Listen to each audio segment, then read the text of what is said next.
all of a sudden I get hit with this feeling of just dread, of hopelessness, and I fall through the back of my head. I could sense that I was careening towards somewhere down at an impossibly fast rate. I hit what I can describe as like a stone, and these hands come around my ankles and my wrists, and they start pulling me down this staircase. And then welcome to God's Voice Daily. I'm your host, Vladimir Proknevsky, and this is the channel where I share daily phone calls with people from around the world who've had real supernatural encounters with Jesus, angels, demons, and everything in between. Some of these calls go on to become full episodes on our main show called God's Voice Today, but here you will hear them raw and unfiltered, just the way they happened. So without any further ado, let's dive into today's featured call. Enjoy.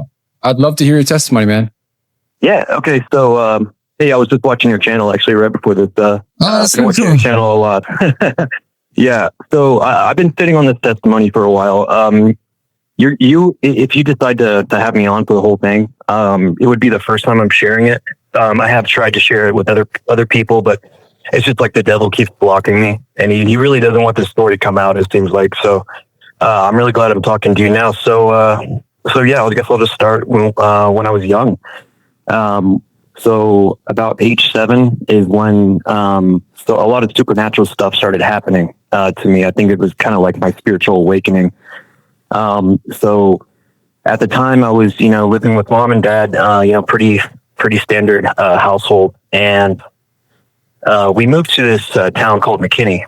And when we moved there, that's when we started having a lot of really supernatural things happen in the house. So, things were like just coming off the table and just flying across the room, that kind of stuff. So, we had been wondering about what had happened in that house beforehand. And my mom ended up finding out that, there was 2 people that had committed, unaliving themselves,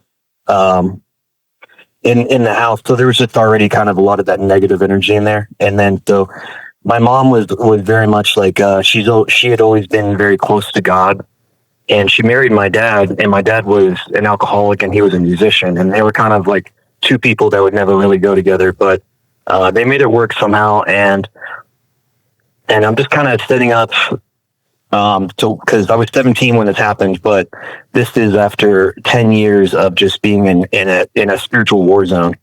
I'm talking about like from the age of 7 on, I was, constantly, being woken up in the middle of the night by, what do you call them? Shadow people. So they would be like standing over my bed, and this would happen pretty frequently. I would say at least twice a month. There would be a shadow person that would be standing over me, and I would just wake up in the middle of the night. And obviously I couldn't scream because I had sleep paralysis. And, I believe that sleep paralysis is sort of demonic in nature anyways. But so that's going on. And then I start getting these dreams when I'm young, and they'll be like normal dreams. But then all of a sudden this man in a suit, would always come in. He would start asking me questions, and it would be randomly throughout my time as a child. But then this man started asking me like really loaded spiritual questions about, okay, do you really think God exists though? And, just stuff like that. And then it started to get to the point where it was like this entity, whatever it was, coming to me in my dreams was like basically telling me everything that I was learning about God was a lie, that, I just need to stop going to church because they're just filling my head with lies, like all this stuff. So meanwhile, I'm getting a little bit older, and I'm still having the panic attacks at night where the beings are showing up. The spiritual activity in your house actually ramped up. So, we're having occurrences happen almost every day.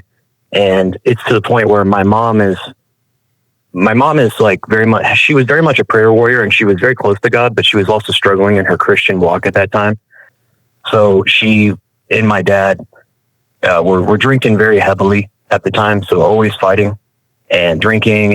And there was a lot of chaoticness that was going on in the house during those days. And so this is like the first time that something really crazy happened that I can really remember. Is I was 13 years old, and my mom was going to go get some ice cream for us because it was, kind of late at night, but my dad was already passed out because he had been drinking all night, kind of like as was the usual with them. And she decided not to have any that night. So she goes into the bedroom where the light's off and he's sleeping. And in the middle of him sleeping, and she went to go grab her purse, she hears, "Psst, hey." And she like turned around in the dark and she's like, "Paul?" And he's like, "Hey, there's a baseball bat under the bed. Bash his brains out." And she just runs out of the room, right? Because he was dead asleep. He was snoring. And then he said, "Bash his brains out." So it was something talking to her from his body, and trying to scare her. She goes in the room the next day. There is indeed a baseball bat under the bed that we didn't know about. It was from Little League baseball for me. So, yeah.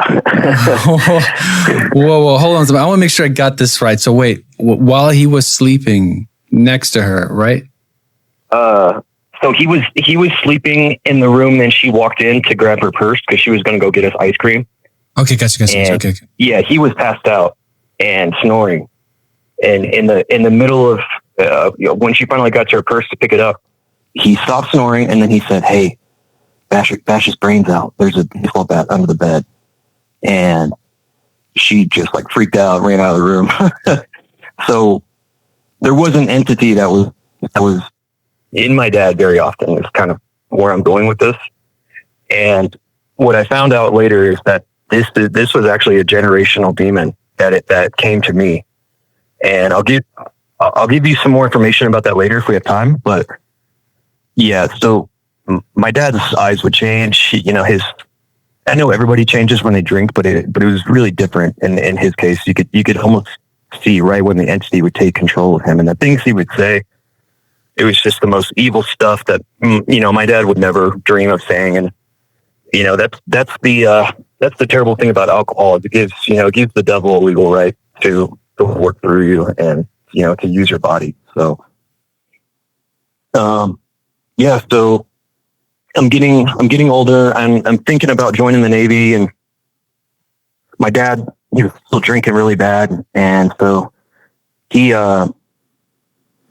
walks in one day, and I think, I was 16, and he walks in and his eyes are yellow. And so my mom like goes up to him and is like, "Paul, what's wrong with your eyes?" And he's like, "What are you talking about?"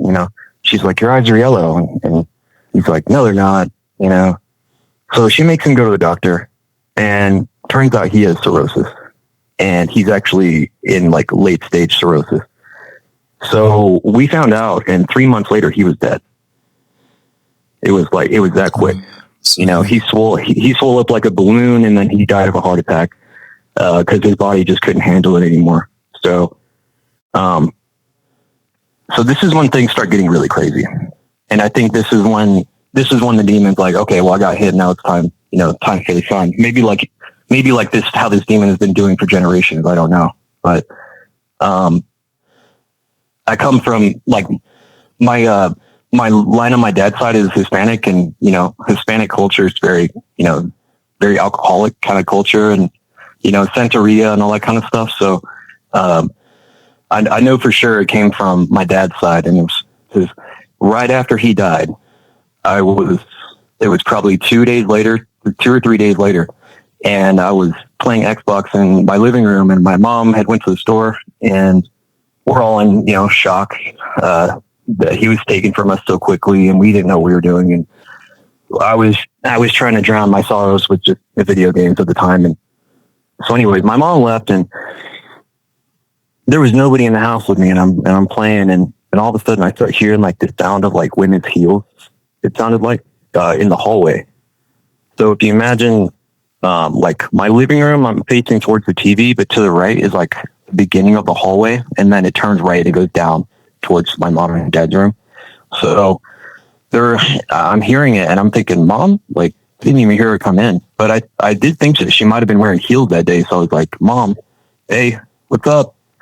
And as I look over, I see this like goat man, and I'm not even joking. It looked like the Baphomet from as above, so below kind of that painting. It was just like that. And it was staring at me, and it was like, it was just breathing heavy and just staring at me. And so I couldn't believe what I was seeing. So I turned my head slowly back to the TV because I was so shocked. And I had seen a lot of entities, growing up. But this was just evil on a level that's hard to comprehend. So I looked back towards the TV, and then it just kind of disappeared down the hallway. And then I heard it coming again, and I was like, no way. I was like, that couldn't have been real. This isn't happening again. And then I turned, and it was right there staring at me. And I knew that's what this demon was telling me, you're next. And so, yeah. So that's when things started getting really crazy. We ended up moving out of that house, but the spiritual activity was just off the charts after that. And we moved to a little apartment because we couldn't afford the house anymore because Dad was the breadwinner. And so we moved to this little apartment, and I was going to join the Navy. So I already had my date that I was going to ship out. And I was dating this girl that I met at Sonic. She was 24. I was 17. So, we were already not doing something that was good. And I'm sure God wasn't blessing it because there was no sort of, there was no Christ in that relationship. And I had always kind of imagined that I was a Christian, but I realized on this day that I definitely wasn't. So we were something around that time called, it was like Mr. Nice Guy. It was a synthetic marijuana that we used to like get acid drug tests because it didn't give you like a trace in your urine. So it was me and my mom and my girlfriend, and it was getting pretty late at night, so it was pretty dark out. We went out to the patio, and we were gonna smoke this stuff. And my mom loaded it up. She takes the hit first, and I just want to tell you because I told this story to a couple people, and some people had said, maybe it was what you smoked, but I'm gonna tell you right now, from what I'm about to describe to you. Number one, I had smoked it many, many times. I'm talking hundreds of times before this, never had a reaction like this whatsoever. And just from what I went through, there's no way it was anything more than real. It was completely real, even though my body was on earth, but what I went through in the spiritual side of things was completely real. It was more real than this world we're in right now.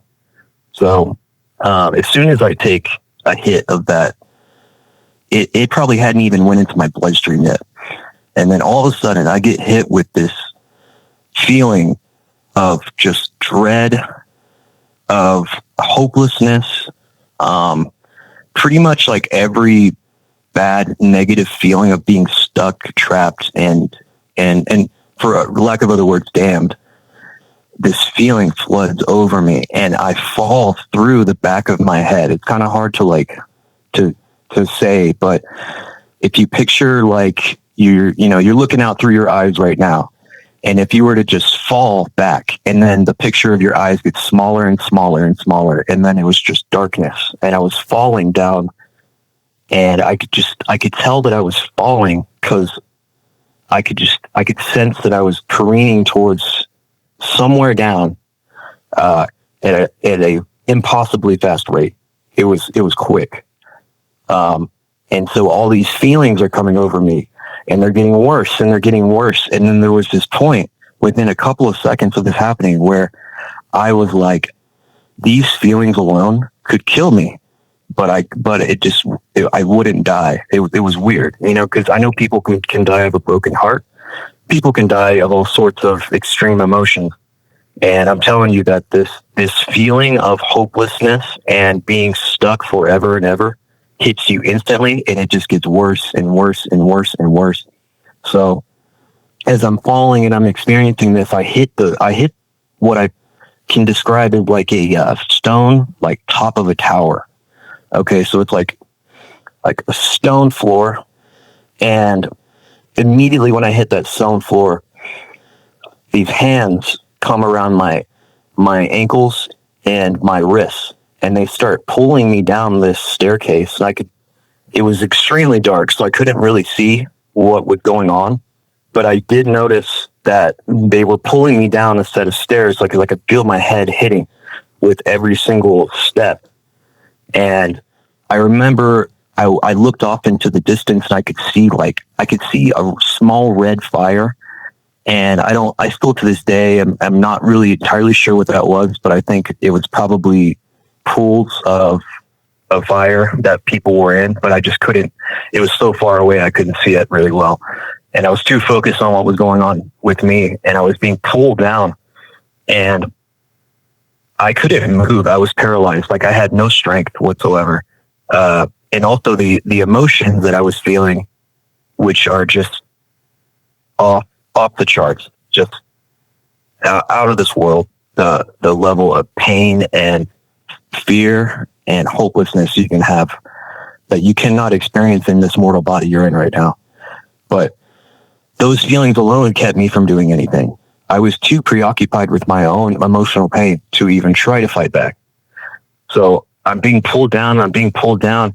And I think that God was allowing me to not remember that he was real, because I definitely I was a fair weather Christian, if anything, before this happened, because as you can see, I was doing stuff I shouldn't have been doing. I wasn't taking God seriously.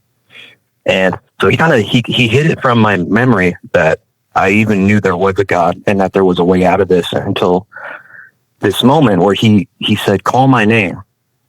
And so these things are like still pulling me down the stairs, and they're, I couldn't see them, but I could just feel their hands, and I knew they were just nasty. I knew they were just straight evil that was coming from these things. And so right when God said, call my name, I called Jesus' name as loud as I could. And the demons, they dropped me, and they backed up as this little white light in the corner opened up.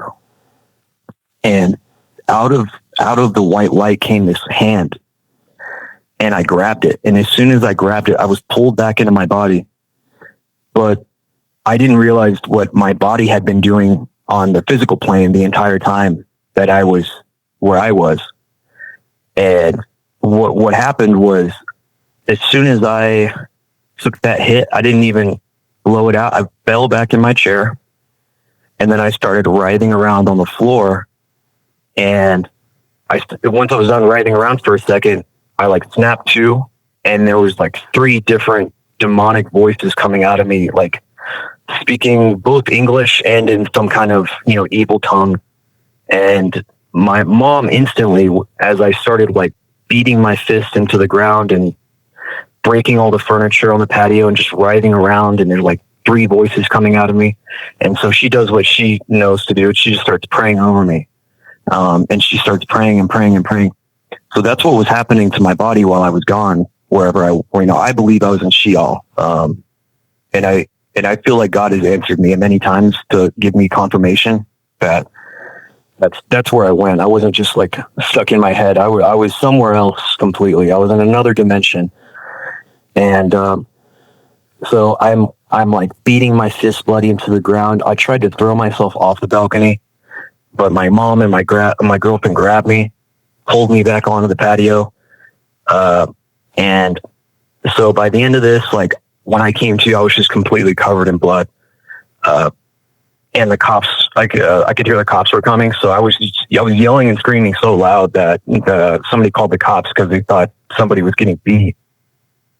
And right before I came to, my mom was praying over me, and my girlfriend's comatose in the corner. She's completely just out of her mind, scared, doesn't know what to do. And I started, cursing at my mom, saying you're not my mother, and F you, and all this just nasty stuff to her. And, so I finally came back into my body, and they brought me inside. The cops were looking around for a while and didn't find anything. So the next day, my mom didn't make me go to school, but I was in my senior year in high school, and the next day I went, and the day after, something crazy started, something started forming on my body, and it came into like full fruition about 16 hours later, and it was like burn marks of hands on my wrists and my ankles from where these entities had been grabbing me. And I don't know why it showed up on my physical body when it happened to me and my spiritual body, but those burns were there for about a week. And so I think I only told 2 people, but when I showed them the burns, they believed me instantly. And I think it actually, increased their faith.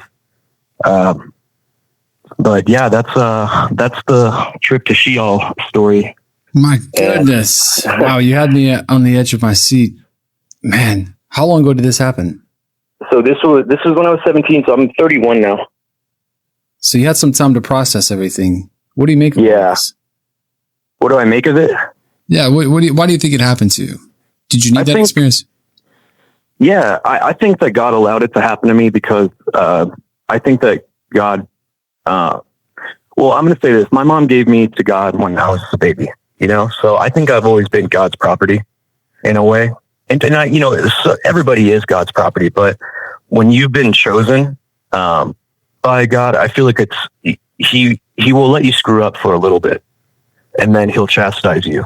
And then that's what he's had to do a lot for me in my life, is chastise me and show me the real spiritual truth through my mistakes. And it's not that he doesn't want to show me before I make mistakes. It's that I'm so hard-headed sometimes that I will have no choice, that he has to show me through, letting me get caught up in my own sin, I guess. I'm trying to find a good way to put this, but he just knows sometimes the only way to get through to me is to let things happen to me. And so I think that's what happened here. I think I wasn't living for God. I was now extremely vulnerable because I had an X on my forehead. As far as the forces of the demonic, were definitely coming against me and waiting for that legal right to enter my body. And I think the reason why they did it right there was so they could kill me, because I think they were trying to throw me off the balcony, and that definitely would have killed me, that drop. And so I think God allowed me to go through it because it was going to be a testimony later. Did you have a deliverance done afterwards? Did you go to the church? Did you have anybody pray over you? Was your mom praying? Yeah. So the thing is, like, I really didn't afterwards. If anything, it made me more scared of God, for a little while after. Yeah. And so I actually went into my 20s, cause I joined the Navy like 4 or 5 months after this happened. And so that consumed all of my focus in my mind at that point. So yeah, it was kind of like, I know I should have, and I know that God was calling me, but I was like, I'm too busy, God. I know what just happened to me, but I have to go to the Navy now. So, I just put it on the back burner. I'm like, I got to figure this out later. Man, I'm thinking about that time when your dad just passed away and you were playing the video game and the demon, whatever that thing, shows up. Man, I can't imagine what was going through your mind. I can't imagine it was real, right? It felt like that thing was right there in the living room. It wasn't like a vision, right? No, it wasn't a vision. It was very much right there in front of me. And I've never seen anything like that ever again. And it scared the living daylights out of me. Jeez. You were talking about shadow people. I was choked by one of those things. Years ago. And sleep paralysis. Yeah, I had that sleep paralysis. I was choked. I couldn't do anything. And I'm not a small guy. I'm like 6'2", 190, 200 pounds. And back then I was like in the best shape and I couldn't do anything. Couldn't move. This thing was choking me. And then I cried out to Jesus. I remember my mom, she always told me, if you're ever in a spiritual attack, just cry out to Jesus. And her voice just kind of was like, it was like deep inside my soul. Just, I heard mom's voice, and my mom is still around. So it's not like it was actual mom, but it just, God reminded me in that moment. And I said, in Jesus' name, and that thing just went. Ooh. It was, so shadow people. And I remember on Google one time, this was years ago, just looking around and the shadow people showed up. I'm like, what is the shadow people? So I Googled it. I'm like, oh my gosh, that's exactly what it was. It was a shadow thing. It Yeah. looked like a human, but it was like a silhouette shadowy thing. Yeah. But generational demon, I highly encourage you if you haven't had a chance to go through like a generational deliverance thing. I just had somebody on a call before you who was talking about generational curses. Their grandfather was a Freemason. So I don't know what you went through, but I highly encourage you to find a deliverance. You can do self-deliverance. In fact, she on the show said that she will send me all the things that she did that helped her. But man, wow, what a testimony. But that moment when you were falling backwards and you kind of describing where you can see your eyes, going backwards and the hopelessness and the helplessness. Can you imagine, Rick, there are people down there right now that are experiencing that 24/7 forever. It's hard to imagine. It's hard to imagine. It's hard to wrap your mind around something like that. As bad as our days can be here, we have sunlight. We have a good night of sleep. We have food. We have peace. Sometimes, obviously when you're going through some hardship, as hard as it is, God is all around you. Oh, yeah. But everything that's good is absent. There's nothing. God is not there. So it's just constant. And I'm sure you didn't even see the whole thing. You just probably got a glimpse, an appetizer. Just a glimpse. And I can tell you right now that there is no God in that place. No God whatsoever. Everything good that we have in this life is an attribute of God, and everything that's bad is an attribute of the father of lies, right?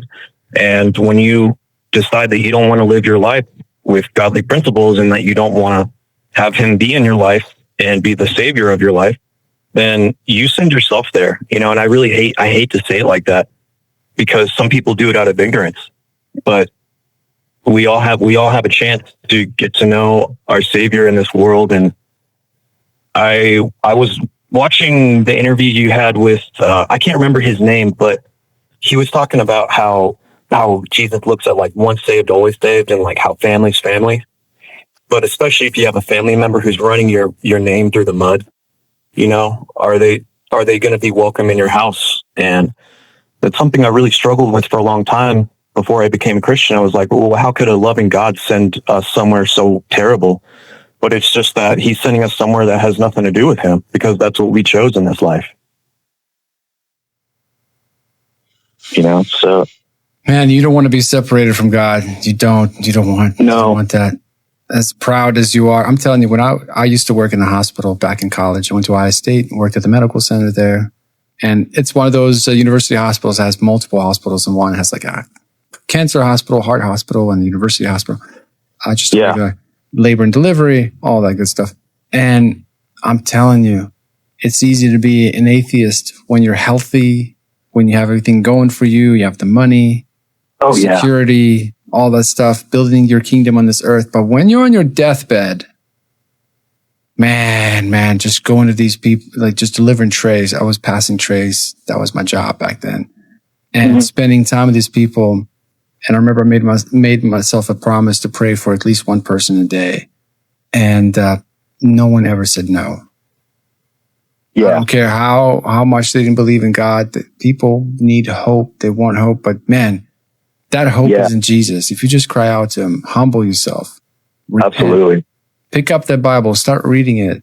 And we were just talking in the previous conversation how once you start reading the Bible, start pursuing good, the enemy will try to keep you distracted. Somebody will call, all these thoughts. All of a sudden you have all this list of things to think about, you need to write down. Try to get along with God for 5 minutes. Try to read the Bible. All of a sudden you just have this fog. That's just the enemy, man. Push through, persevere. Well, Rick, man, this was a sobering message. In closing, go ahead. Did you want to hear about the deal, or do you have time for that? Or I can also. I want to hear more. You have more? Okay. Yeah. I've got one more big thing, and before you go to the big deal, would you be interested in coming on the main show and go in more detail as well? Yeah, absolutely. Let's do that. Yeah, jump right in. I didn't realize there's another one. Go ahead. Oh yeah. It doesn't end there. But so this was This was when I was 23. So, it's been about 6 years since the whole thing happened. And I was in the Navy at this point. I was living with my brother and my mom. So my brother was living with us.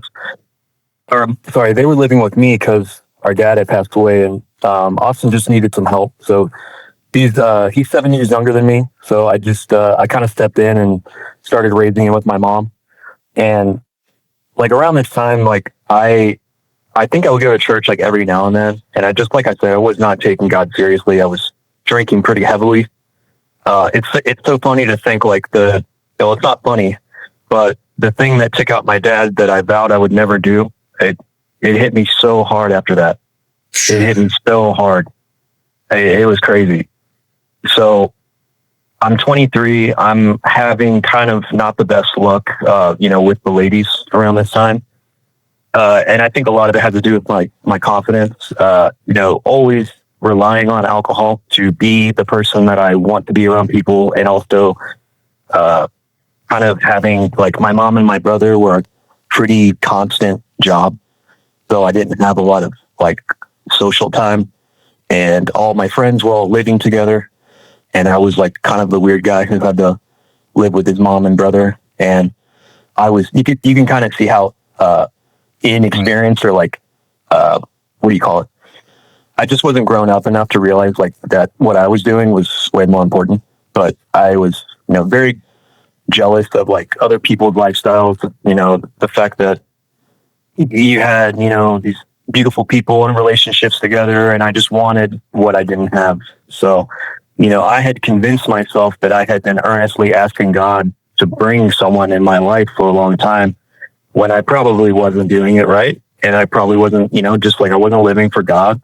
And he bestows gifts upon those who follow his ways. And, I know it's not like that every time, but that is generally how it works. You need to have a relationship with him and not expect a blessing in your life if you're not living for him. So I thought I was living decently enough that I should be getting my prayers answered. So this was after a heavy night of drinking. I went out with a couple friends. I didn't have much luck that night.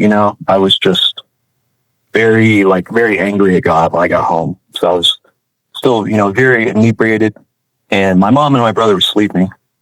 And so instead of go to bed like a normal person would, I went out to my patio and I kept drinking, and I just started talking all angrily to God and telling him how he had, not exceeding my expectations and all this stuff. Cause that's what I thought of a Christian relationship back then.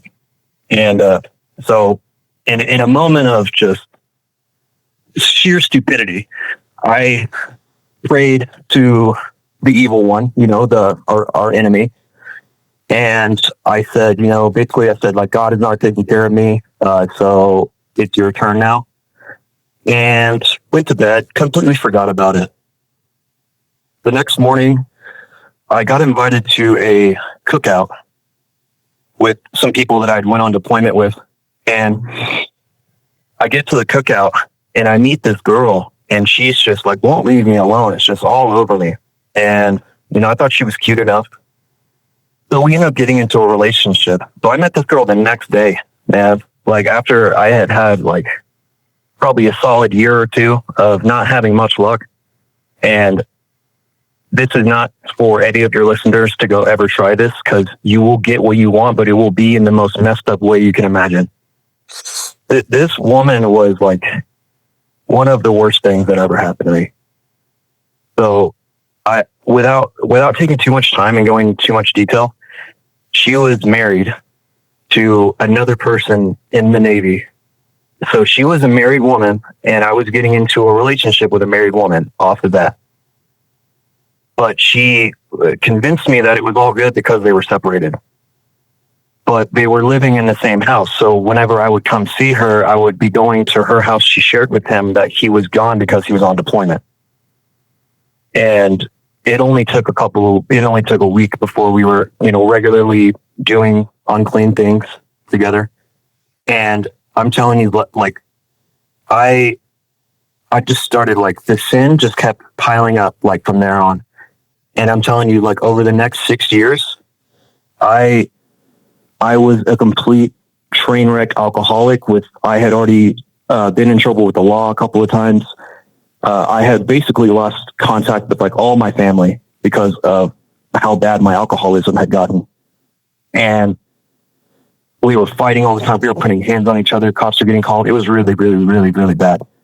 And not only to mention that, but whenever I would get really drunk, I would get inhabited by that demon, and he would do the most evil things.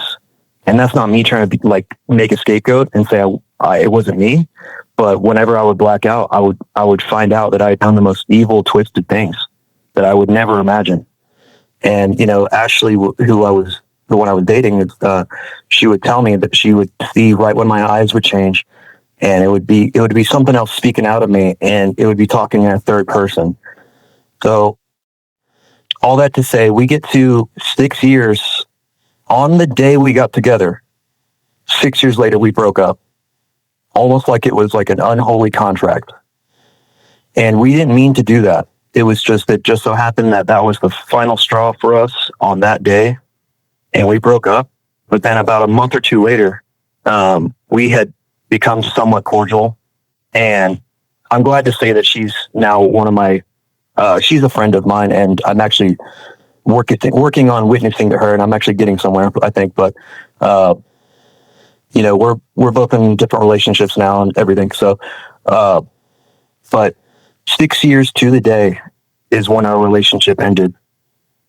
And I know for sure it's because it was some sort of contract. And I'm telling you, we would try to leave each other. We were so terrible together. We would try to leave each other. It would never work. We would always come back to each other.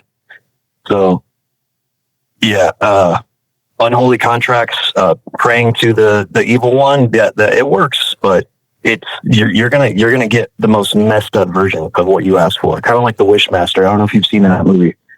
I have not, but I can only imagine. Yeah, I can only imagine.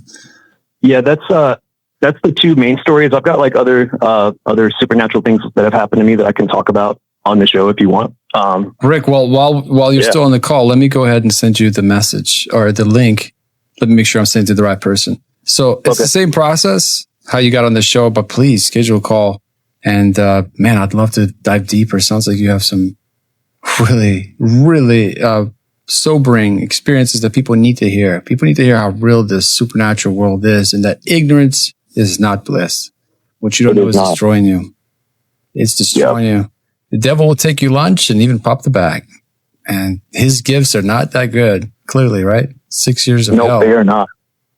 He has no goodness in him, so that when he gives gifts, quote unquote gifts, there is no good in them. It's like somebody who's trying to compliment you who doesn't know how to compliment, who doesn't have anything good. They'll say something. Yeah. Totally like butcher the thing. Yeah. I mean, what can the evil one give you? He'll give you, it's kind of like you give him an inch, he'll take a mile. It's always strings attached, conditional. Gift with Jesus, unconditional, no strings attached. You get eternal life. Yep. Wow. Wow. I mean, I had some back-to-back phone calls today that were sobering, man. I can't wait to just drop down on my knees and thank God for my praying parents, for people, everyone who prays for me. Man, this stuff is so real. Christianity is a full contact sport, and some people don't even know we have an enemy, and they call themselves Christians, man. I know. Isn't it devastating? It really is. And then they wonder why things happen the way they happen, and because when you were ignorant, the smartest thing devil did, a lot of people, they convinced them that he doesn't exist. How can you fight an enemy you don't even believe exists? Exactly. And that's why this fight is such a hard one, because us as Christians, we're having to try to rally the troops, but most of the troops don't even know there's a war going on. Well, and that's the problem. Like, people that listen to my podcast, the Christians, sometimes are like, Vlad, this is Hollywood. Stuff like this doesn't exist. And I'm like, man. Like, where do you think Hollywood gets it from, man? This is more real. We're just scratching the surface, man. There's a lot more than with every phone call, I'm learning so much. It's like, oh my gosh, how much darker can it get?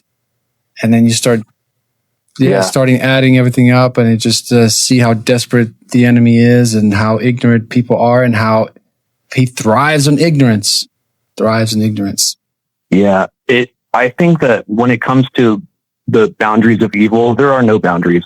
So you can't really be surprised by anything anymore. Like, I'll hear some of the most evil things going on, and I'm just like, I know that's what the Bible said would happen in the end days.